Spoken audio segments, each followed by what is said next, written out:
الف لام را، یہ اللہ کی کتاب اور قرآن روشن کی آیتیں ہیں۔ کسی وقت کافر لوگ آرزو کریں گے کہ اے کاش وہ مسلمان ہوتے۔ اے نبی، ان کو ان کے حال پر رہنے دو کہ کھا پی لیں اور فائدے اٹھا لیں، اور لمبی لمبی آرزویں ان کو دنیا میں مشغول کیے رکھیں، آخر کار ان کو اس کا انجام معلوم ہو جائے گا۔ اور ہم نے کوئی بستی ہلاک نہیں کی مگر اس کا وقت مقرر لکھا ہوا تھا۔ کوئی امت اپنی مدت مقررہ سے نہ آگے نکل سکتی ہے اور نہ پیچھے رہ سکتی ہے۔ اور کفار کہتے ہیں کہ اے شخص جس پر نصیحت کی کتاب نازل ہوئی ہے، تو دیوانہ ہے، اگر تو سچا ہے تو ہمارے پاس فرشتوں کو کیوں نہیں لے آتا؟ کہہ دو ہم فرشتوں کو نازل نہیں کیا کرتے مگر حق کے ساتھ، اور اس وقت ان کو مہلت نہیں ملے گی۔ بے شک یہ کتاب نصیحت ہم ہی نے اتاری ہے، اور یقیناً ہم اس کے نگہبان ہیں۔ اور ہم نے تم سے پہلے کے مختلف گروہوں میں بھی پیغمبر بھیجے تھے، اور ان کے پاس کوئی پیغمبر نہیں آتا تھا مگر وہ اس کے ساتھ ہنسی کرتے تھے۔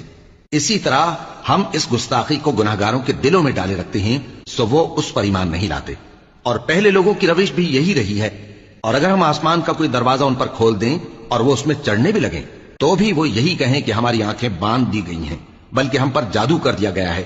اور ہم نے آسمان میں برج بنائے ہیں اور دیکھنے والوں کے لیے اس کو سجا دیا ہے، اور ہر شیطان مردود سے اسے محفوظ کر دیا ہے۔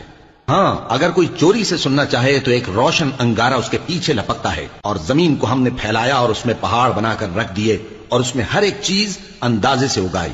اور ہم نے تمہارے لیے اور ان لوگوں کے لیے جن کو تم روزی نہیں دیتے اس میں معاش کے سامان پیدا کیے، اور ہمارے ہاں ہر چیز کے خزانے ہیں، اور ہم اس کو بمقدار مناسب اتارتے رہتے ہیں۔